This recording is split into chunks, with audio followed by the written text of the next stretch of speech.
This conference will now be recorded. Hi, everyone. Welcome to Stamp Chat. My name is Heidi. I work with the American Philatelic Society. So happy to see everybody on the call. Welcome, welcome, welcome. It's my pleasure to bring our guest today in. He is the president of the Medina County Stamp Club. He's also a member of the Akron Collectors Club. This is Mr. Tom Bieniosek. In addition to being so active in his own area, he's also a trustee for the American Philatelic Research Library, and we thank him very much for those efforts and that time and generosity.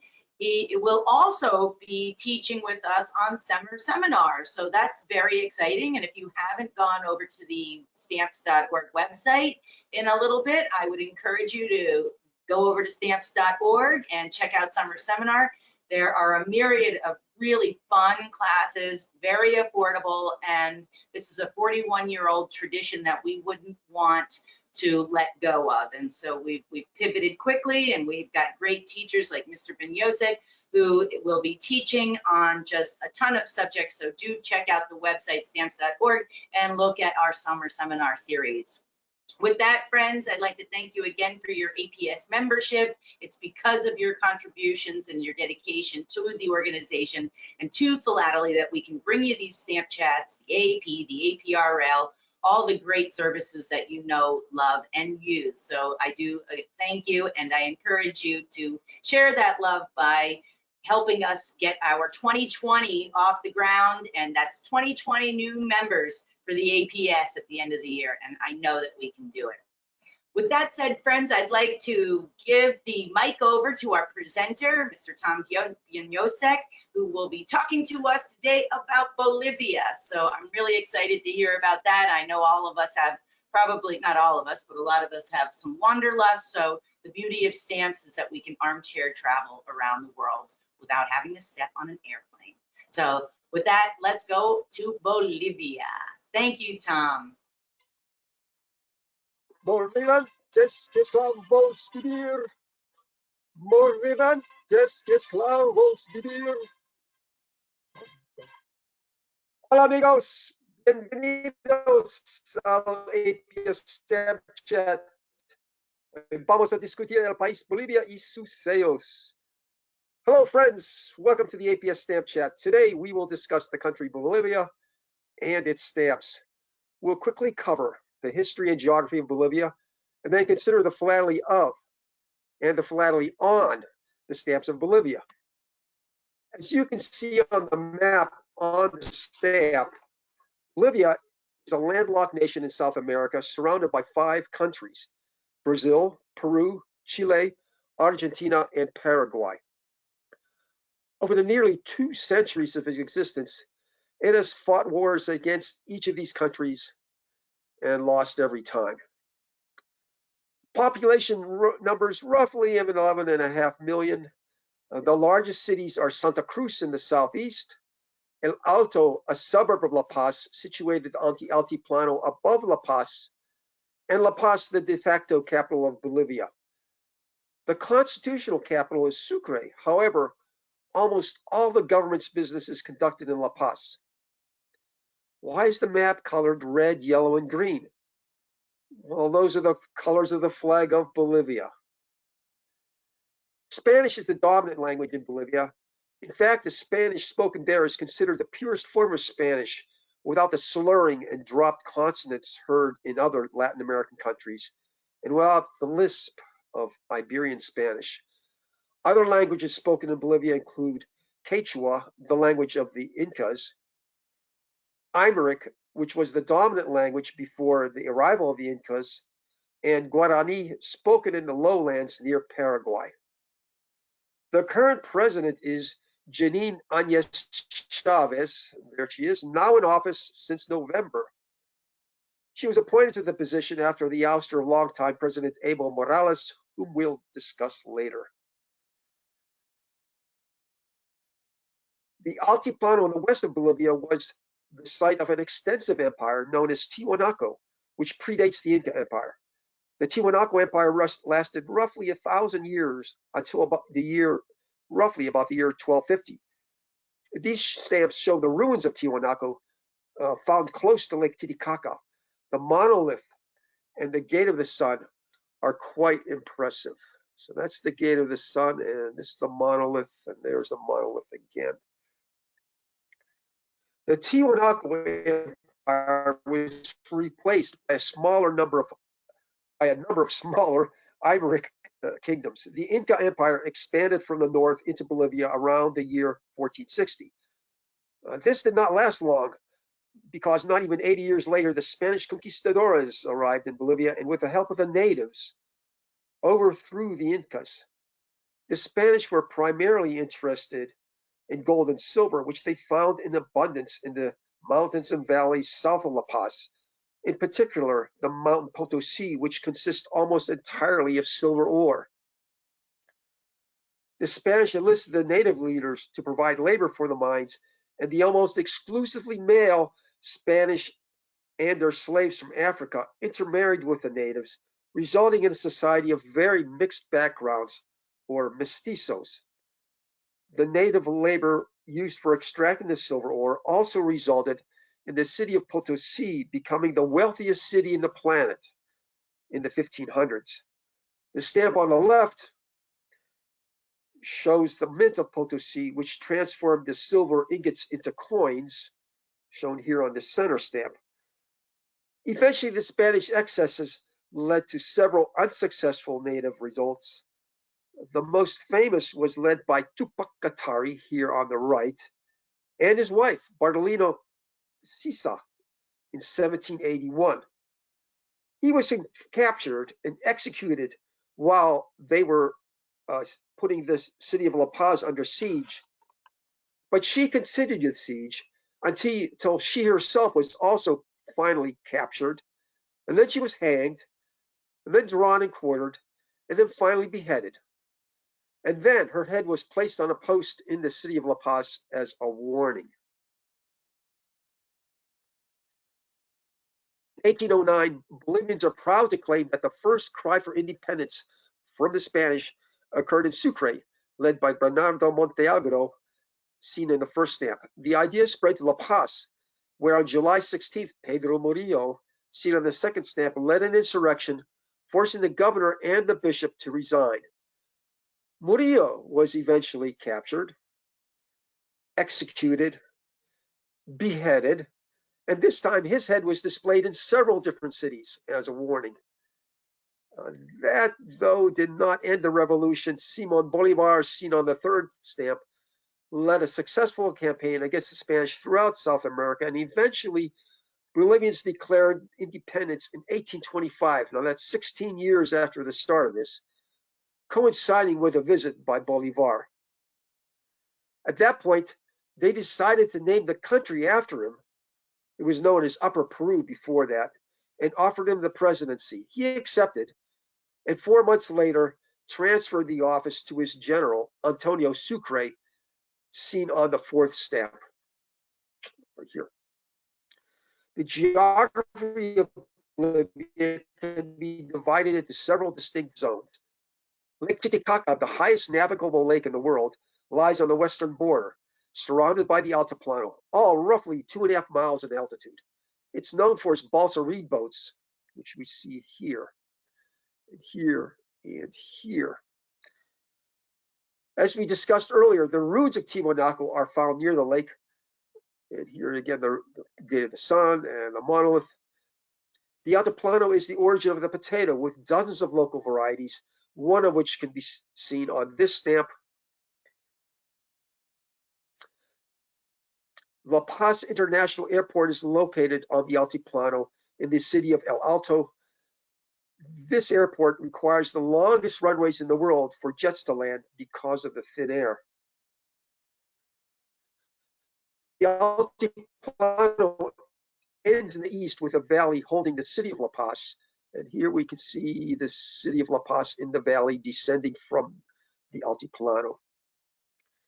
And the city of La Paz is 2 miles high. The impressive Mount El Illimani here. Illimani, here's Illimani again. And here's Illimani again. rises to the east of the city. It is the site, E-Money is the site of the highest altitude plane crash in the world when an Eastern Airlines flight slammed into the mountain in 1985. Because of the altitude, FIFA, the World Soccer Organization, has decreed that no international playoff matches can be held there. Bolivia issued a stamp protesting the decision here, and you can see that on the right. Other peaks of the Andes include Huayna Potosí, seen on the lower right, Chacaltaya over here on the left, which is the site of the world's highest ski run, and Sajama, that's Bolivia's tallest peak, seen over here. The very impressive salt flats of Uyuni are found to the south of La Paz and are a potentially significant source of lithium. The mineral region surrounding Potosí is separated from La Paz by several mountain ranges. Here is the mountain of Potosí, and here we see it again, Potosí. Important metals mined in this area include silver, you can see on the right, tin on the left, and bismuth. At one time, Bolivia was the sole source of bismuth. Bismuth is used as a replacement for lead and in medicines such as Pepto-Bismol and kaopectate. The Andes quickly dropped the foothills and plains in the east, where Santa Cruz, Bolivia's largest city, is located. Much like Texas, the area is home to cattle and oil rigs, with large amounts of natural gas exported to Brazil. Agriculture, like the soybeans seen here on the right, is very important to the area. The foothills supply another of Bolivia's at one time major exports, coca, seen on the stamp in the lower left. The northeast of Brazil, there we go, features large expanses of tropical rainforest, an extension of the Amazon rainforest. The left stamp shows the harvesting of latex for rubber, with the other two showing river scenes. Okay, let's talk about stamps. Here we see Bolivia's first stamp, known as a chaya, and that was printed in 1859. There's a story, though, behind this. At that time, the president and dictator for life, so Jose Linares, decided 2 years before, in 1857, that it was time for Bolivia to start using postage stamps. And it took 2 years, but eventually a burro train hauled a printing machine from Peru to Sucre, where the stamps were printed in black ink coated with gold dust. In time, the gold has worn away from these stamps, but we can still see a golden sheen on the sheet. The sheet of 110 stamps, each one is individually distinguishable from the others, contains values for a half real, 1 real, 2 real, and 4 reales. Here we see the half and 1 reales side by side.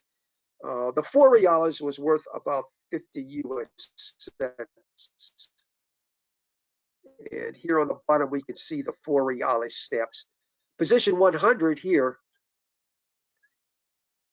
we can see a type of shape pair. That is, one stamp is upside down relative to its neighbors. The stamps were never issued, ostensibly because of a lack of paper, but probably because of objections from postmasters who would lose the opportunity to collect money for postage without accountability. Linares was deposed and replaced by another dictator, Jose Acha, seen on the left, who in 1863 decided to arrange a contract with Justiniano Garcia to administer the postal system for a year in exchange for 17,000 pesos. As part of the contract, Justiniano Garcia had stamps printed with the same plate used in 1859, this time using blue ink and no gold dust. He also corrected the upside down cliche, so all the stamps are aligned in the correct direction. Less than 6 weeks after awarding the contract and after the stamps had been printed, the government canceled the contract, probably again because of resistance from postmasters. Acha was overthrown by an even more brutal dictator, General Mariano Melgarejo, seen on the left. It's the general in 1860s. Well, there's a couple of stories that I have to tell about General Melgarejo. When he assumed office, let's say, when he started this coup, a rival of his, who was also a former dictator, Belsu, named Belsu, was in the legislative or government palace at the time. Outside, there was a crowd shouting, "Viva Belzu! Viva Belzu!" Melgarejo heard the crowd, went inside the palace, shot Belzu, dragged his corpse outside, showed the crowd, and said, "Okay, now what do you think of Belzu?" And without missing a beat, the crowd started shouting, "Viva Melgarejo! Viva Melgarejo!" Later on, he was in discussions, let's say negotiations with the Brazilian ambassador. And as part of negotiations, he agreed to trade a huge amount, tens of thousands of square miles of Brazilian territory in the Amazon jungle for a white stallion. In 1871, Melgarejo heard that Paris was under siege by the Germans. Now, Melgarejo had an affinity for the French, so he told his army commander, "I want you to send a regiment to Paris, help out the French." And the army general said, "Well, we can't do that. There's erosion in the way." And Melgarejo replied, "Hey, don't be silly. Take the shortcut through the lowlands." Anyway, in 1867, wrong guy. 1867, he felt it was time. Melgarejo felt it was time for Bolivia to start using postage stamps. We've heard this before. But this time, no postmaster dared to object, and the printer Ramon Estruc in Cochabamba engraved the condor design on copper plates of 72 images. And here we can see the first 1, 2, 3 images on that plate. Notice each condor is distinct. You can tell one from the other apart. And one way is to look at the front of the condor. Each condor has a different set of feathers, and each 70 of the 2 images are completely different from the next. Here we see a full sheet of the 72 that's reconstructed from 2 separate large pieces. Struch also engraved plates for the 10, 50, and 100 centavo values. We see these here. The 50 and 100 centavo values were only used for revenue purposes such as mortgages or court documents. Some years later, the same plates were used to produce, let's say, unauthorized reprints. These can be distinguished from the originals only by subtle differences in color. The reprints have a much finer impression than the originals. Here we see an original on the left and a reprint on the right. 1868, the condors were replaced by stamps printed by the American Banknote Company, with values ranging from 1 centavo to 500 centavos. That was worth $5 US at the time, 500 centavo down here. Note the 9 stars representing the 9 departments of Bolivia.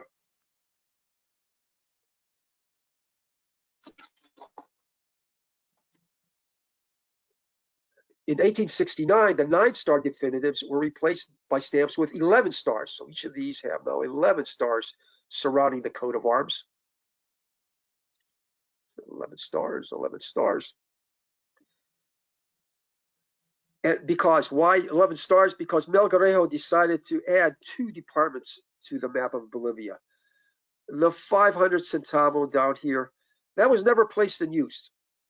Cancel copies such as this one have either favor cancels or fake cancels.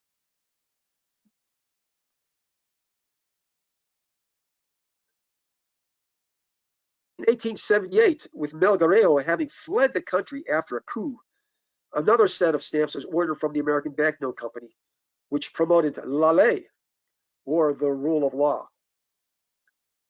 And what about Melgarejo? Well, he wound up in Lima, Peru, where he was murdered by the enraged brother of his lover.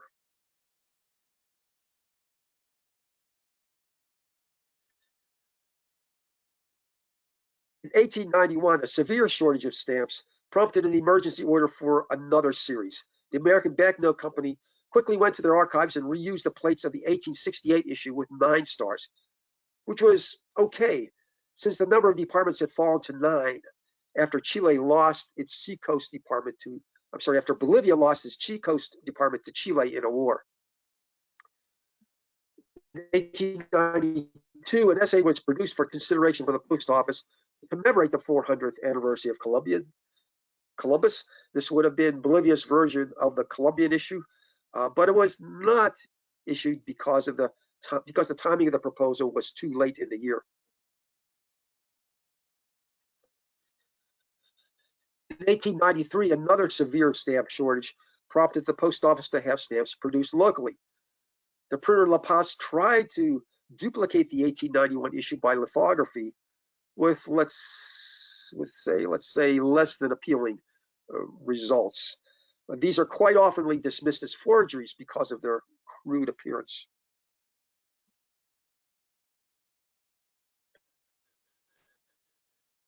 In 1894, a truly bizarre episode occurred. The post office contracted with Bradbury Wilkinson in London, the printers Bradbury Wilkinson in London, to print several million stamps. Bradbury Wilkinson did indeed print several million stamps, but just as Bradbury Wilkinson was ready to ship them, they received a cable from Paris instructing Bradbury Wilkinson to ship the stamps and the printing plates to the Bolivian consulate in Paris instead of directly to Bolivia. Since the customer is always right, Bradbury Wilkinson complied. Eventually, shipment arrived in La Paz, where the officials immediately noticed that someone had tampered with the seals. When they inspected the stamps in the shipment, they found 2 different varieties for each value.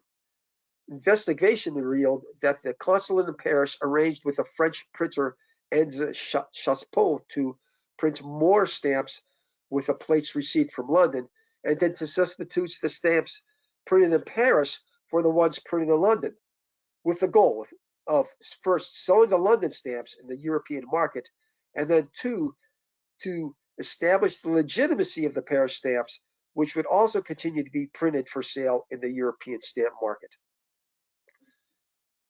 The London stamps are perf 14, so the perf 14 stamps are legitimate.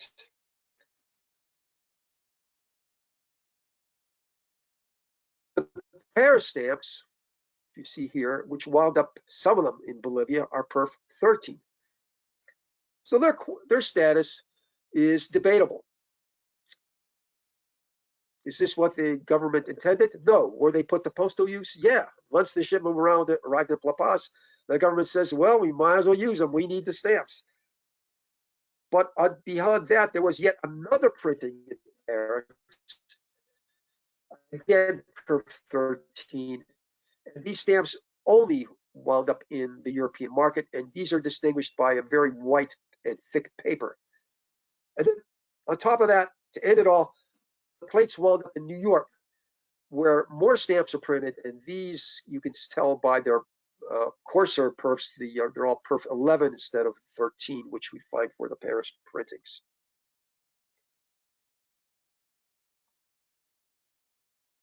To counter this embarrassing episode, the government ordered a new series of stamps to be designed and printed locally, which are seen here. When these stamps finally made it to the post office counters, the old discredited series was immediately declared invalid for postage. Postal patrons were directed to exchange what stamps they had for the new series. All the old stamps were to be sent to La Paz and burned. The new stamps all featured presidents of Bolivia. Dictators like Acha and Melgarejo are noticeably absent.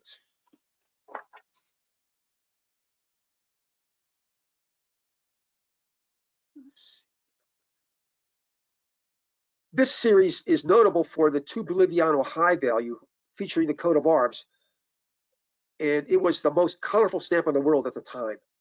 And here again, we see the colors of the Bolivian flag: red, yellow, green. Since it was so colorful, it attracted the attention of counterfeiters. The forgeries can be distinguished by looking at the stars. If the stars have sharp, distinct points, it's a forged stamp. If the stars have rounded, indistinct points, then they are the originals. Another way to tell them, although sometimes it's hard to see, is the U of Republica has an accent, whereas the forgery, it does not.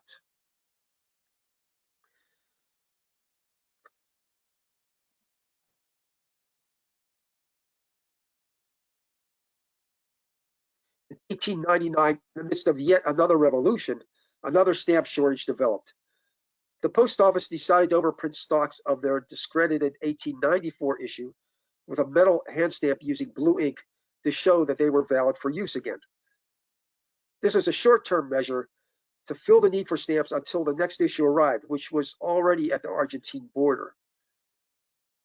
Somehow the hand stamp and the ink found their way into the hands of the Brazilian consul, who just happened to have a large stock of the 1894 issue. He then proceeded over time to overprint stamps upon request. Forgeries of the hand stamp are plentiful, and most are impossible to distinguish from the genuine overprints. Now, this set is probably genuine because it's overall the stamps here are overprinted specimen, and they have come from the UPU archives. Now, it's unclear what E.F. really means. Some catalogs say it means Estado Federal. Some writers say no, it means Emisión Fiscal. Other writers say Ejército Federal. It is unclear.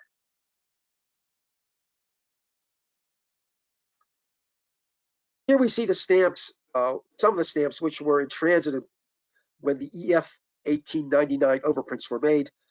The set, which was printed in Buenos Aires, comes in 2 perforations, 11.5 and 12. When you put the stamps side by side, you can tell the difference in the perforations. The high values were later reprinted on thick paper in 1908. So these 2 stamps, 50 centavo, 1 Boliviano, both come on thin paper on the left and thick paper on the right. Similarly, in 1908, the American Techno Company also reprinted the high values from the 1891 set. The only way to tell these apart are by the cancel. So you can see here the 1909 on this stamp showing that, yeah, it's a reprint.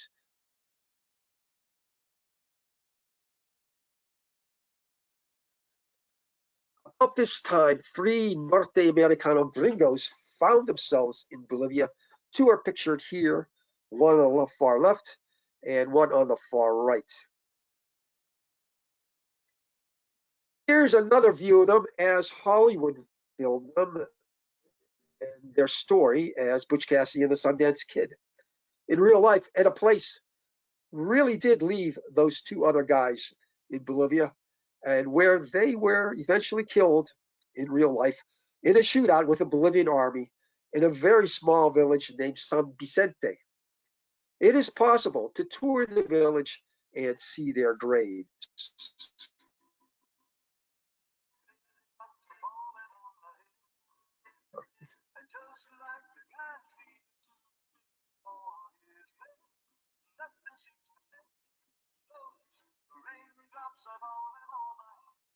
And it is actually raining in Northeast Ohio today, so I guess that's appropriate.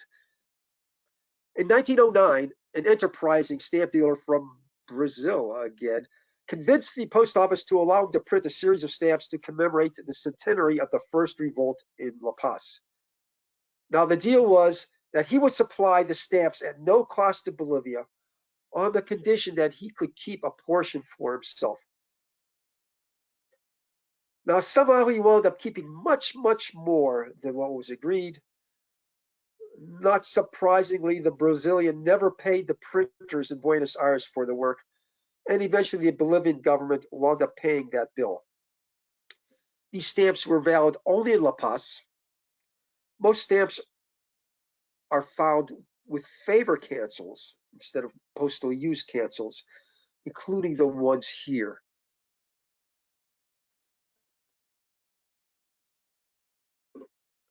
Not surprisingly, inverts and imperforates are readily found. These also have favor cancels. All these stamps show favor cancels.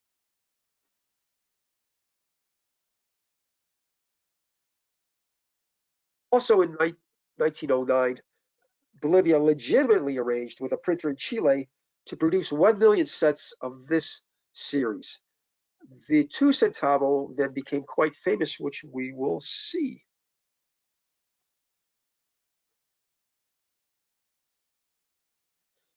And in 1911, Via Bea post office on the border with Brazil, in the middle of the jungle, ran out of stamps.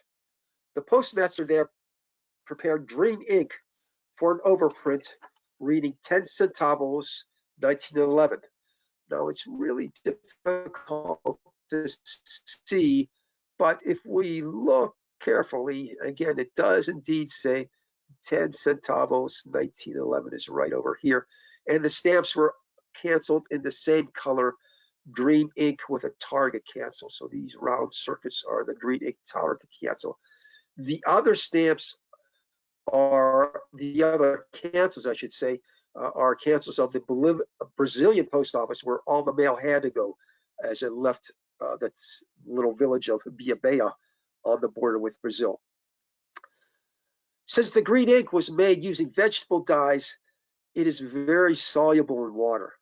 One way to test for a fake overprint is to soak the stamp in water. If the overprint does not run, you've got a fake. If the overprint disappears, well, then you once had a genuine copy. This method is not recommended. In 1902, the American Banknote Company printed another series of stamps.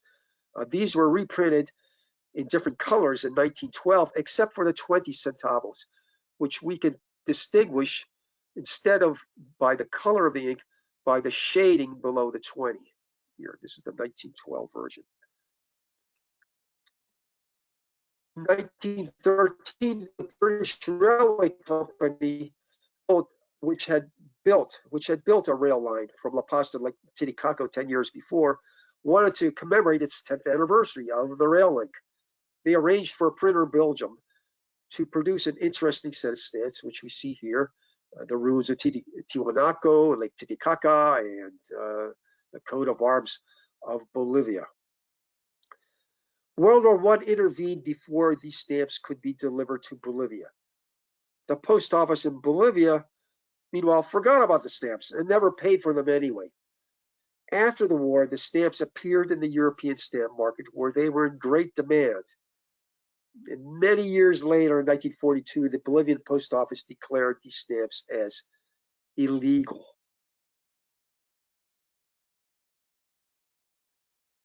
Since the stamps were in such high demand, in the 1950s, a counterfeit stamp appeared, which can be easily told apart by their heavily colored borders. In 1916, a landscape series of stamps was printed in La Paz, and then reissued in 1918. 5 centavo and 10 centavos values can be told apart by the periods after El Imani and Palacio Legislativo.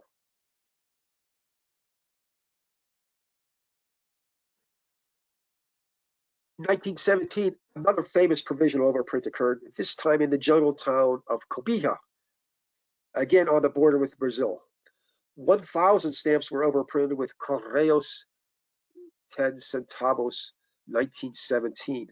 And these stamps were then canceled on the back with a black ink cancel as a security measure.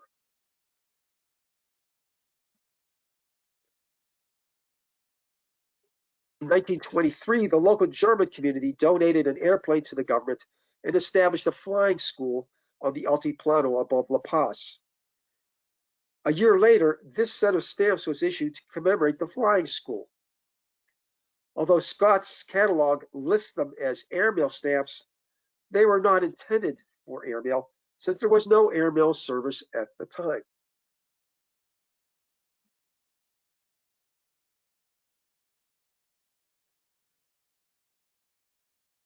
Like the inventor Jenny, an invert of this airplane stamp also exists. Unlike the inverted Jenny, this stamp was deliberately made as a sample by the printer Perkins Bacon, and they would display it for many years in their offices. When Perkins Bacon went out of business in 1935, copies came on the market, which this stamp represents.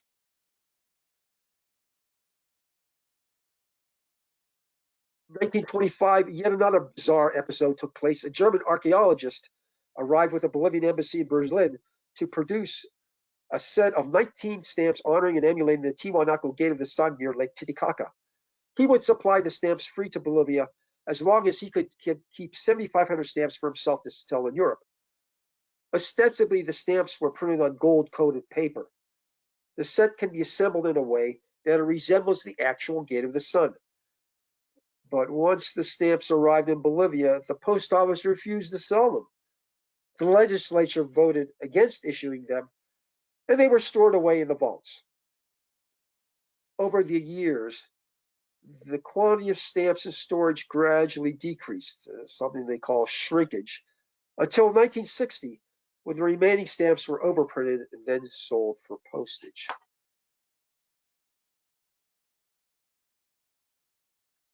In 1928, the current president, Hernando Siles, who we see on the left, arranged for himself to be pictured on a stamp, along with a stamp showing the map of Bolivia. The map was controversial because it showed the disputed area of the Chaco. Here. You can see there's a big area they call Chaco Boliviano as belonging entirely to Bolivia, when in fact it was contested with Paraguay. Also in 1828, an elegant series of stamps with an Art Deco theme was issued. This 40 centavo value honors the emancipation of women. Note the broken chains.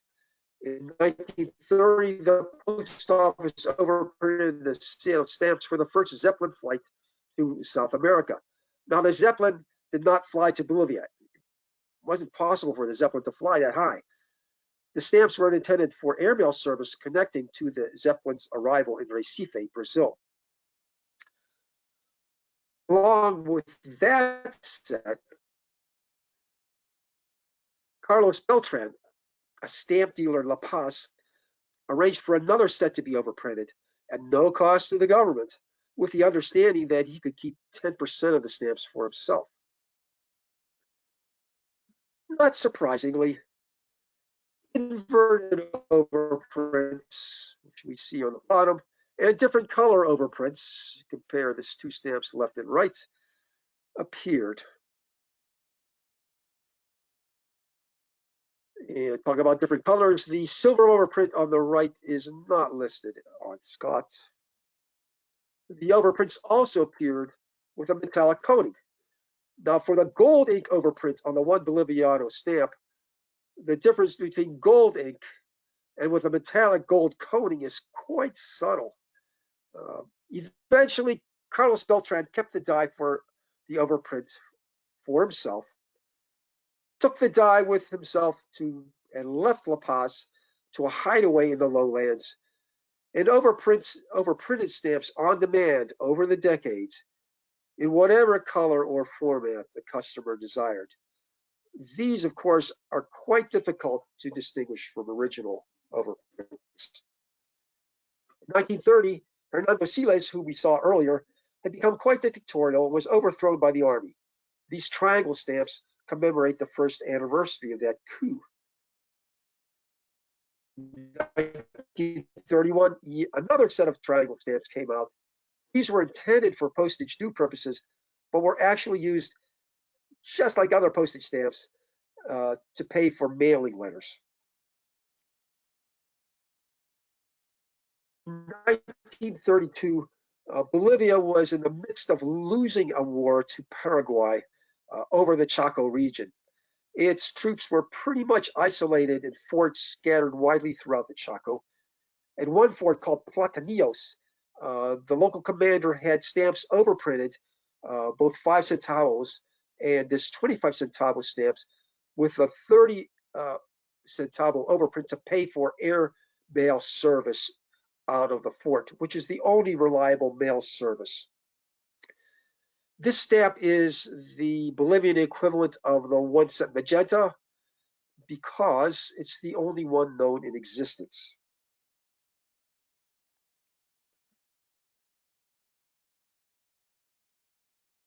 And by 1935, Bolivia had already lost the war with Paraguay, but it issued these map stamps anyway. They showed the Chaco region still belonging to Bolivia when indeed it had been already ceded to Paraguay. In 1939, another set of stamps using an Art Deco theme came out. Note the really neat Art Deco borders. Here we see llamas, a vicuña, a condor, and a jaguar. This was followed in 1943 with another Art Deco theme series. Again, note the Art Deco borders of the stamps, showing a miner, a dam, a mine on the right, and a dam which provides electricity to power the transport within the mine.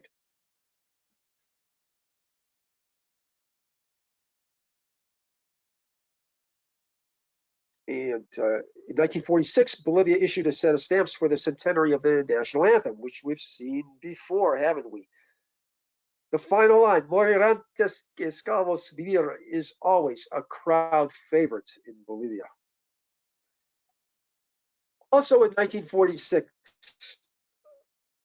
a mob gathered in front of the government palace to demand the removal of the current dictator, who was named Gualberto Bieniosek.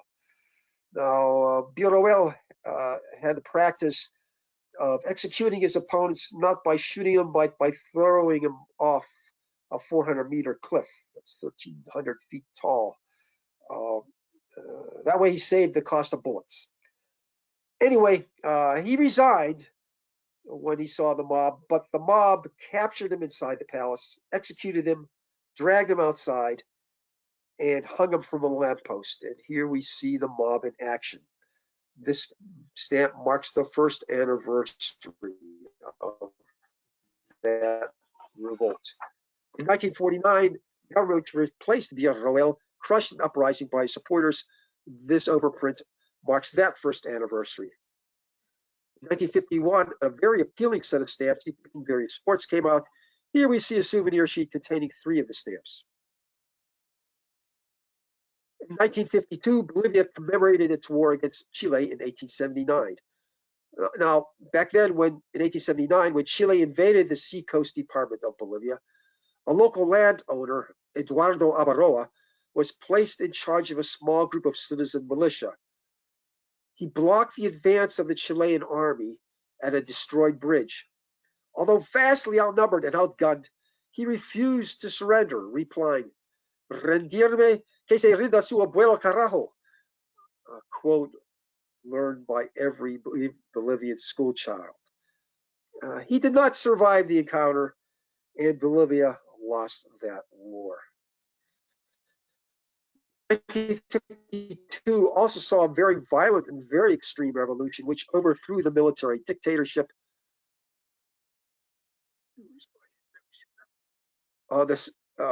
This revolt had groups of miners armed with weapons from the armories, and violence reprisals raged throughout the country. The stamp on the right shows 3 presidents of Bolivia. First, the unfortunate APRL, who wound up hanging from a lamppost. Victor Paz Estensoro in the center, who eventually held the office 4 separate times. And then on the right, Hernando Siles, who was the son of the former Hernando Siles, which we saw a few slides ago. And Hernando Siles held the office president 2 separate times. 1960, a set of stamps honored the Bolivian violinist Jaime Loredo, who was 18 at the time.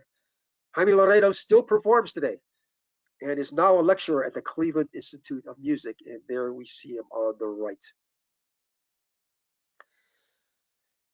As mentioned earlier, after some 35 years, the Golden Gate and the Sun stamps were finally issued, but with overprints, since the value of the Boliviano dropped from 2 to the dollar to 12,000 to the dollar in that time. So here we see an overprint of 5,000 Bolivianos.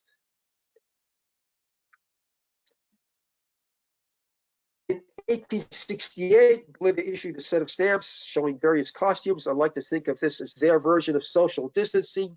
Notice the very unique masks, especially the eyes of the masks. No one's getting anywhere close to these 2 guys.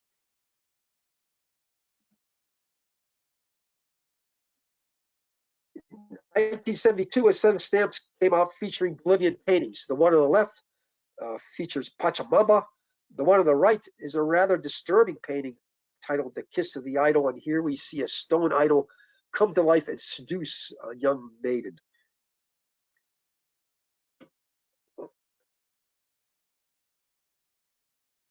The garish stamp on the left depicts Bolivia's continuing claim to the seacoast and lost to Chile in 1879. And again, she's wearing the Bolivian colors, red, yellow, and green. The stamp on the right shows a map from the 1800s, which shows Bolivia having access to the sea, which it did at the time. In 1980, the military dictatorship issued a controversial set of stamps. 2 stamps on the top were withdrawn from sale, ostensibly because they insulted, as you can see here with the hammer and sickle, because they insulted the Soviet Union. The general in charge, Luis Garcia Mesa, was very involved with smuggling cocaine. He was eventually overthrown in 1981 and extradited from Brazil. He died in prison. Tom, are you almost finished? We're coming to the end of the hour. Okay, great. Thank you. The replacement government agreed to eliminate cocaine production and smuggling. This resulting loss of cash to the economy resulted in hyperinflation. Here we see a stamp valued 2 million pesos, which was actually worth only $1. In 2006, the leader of the Coca Growers Union, Evo Morales, was elected president. He was reelected and then convinced the Supreme Court to allow him to run for re-election a 3rd time, despite a 2-term limit law, which he also won. And he then had the Supreme Court declared that denying him a chance to run for a 4th time would be denying him of his basic fundamental human rights. In the October 2019 election, early returns showed him well short of a majority of the voters. So he suspended the count, and then many days later said, hey, you know what? I actually won. The legislature then, there was the resulting series of protests forced him and most of his government to flee Bolivia on November 12th. The legislature then selected Senator Janine Áñez, who we saw at the start of our chat, as president. The next election had been scheduled for May 3rd, but it's been postponed because of the virus. Nearly 200 souvenir sheets over the years. Here we see a repeat of that creepy Kiss of the Idol stamp. And here we see a souvenir sheet printed on actual metallic tin. So that's the metal tin which was used for printing the souvenir sheet. By the way, all the proceeds from the sale of these sheets go to the Bolivian equivalent of the American Philatelic Society. Perhaps Scott English could use his connections on Capitol Hill to arrange a deal like that for the APS. Let's talk quickly about philately on stamps. Bolivia has issued several stamps over the years for various stamp shows. They even commemorated the infamous 1894 issue, which we see here on the lower left. Bolivian stamp collectors can be found on stamps. We see them up here on the upper left. Even the Bolivian stamp catalog has its own stamp. The strip of stamps on the bottom promotes stamp collecting. Here we see, says, I'm happy because I'm a postage stamp, and learn how to classify stamps and learn how to collect stamps. Here, collect first day covers. Here we see the Safilco Bolivia stamp catalog. It's no longer in print, but it is available online without cost at the Safilco website.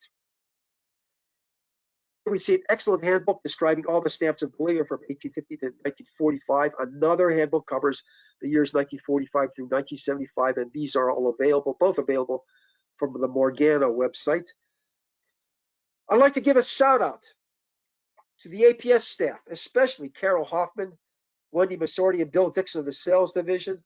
Most of the stamps seen in the stamp chat originated in APS stamp circuit books. These circuit books are an excellent resource, and I recommend them to any collector.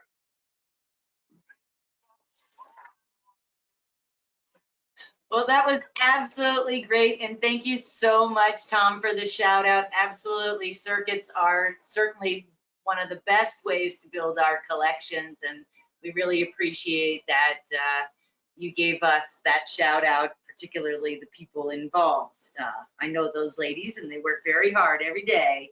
So thank you so much. And we really appreciate you coming on Stamp Chat. And for anybody interested in learning more, we will have this recording available with references from the APRL, which Mr. Bieniosek is also a trustee of. He will be speaking with us at summer seminar. He'll be an online teacher, so go to stamps.org to check out the bevy of classes that will be available online during the month of June. And we look forward to having you back again sometime, Tom. Thank you so much for joining us. We'll do that. Hasta luego. Great. Hasta luego. Hasta luego.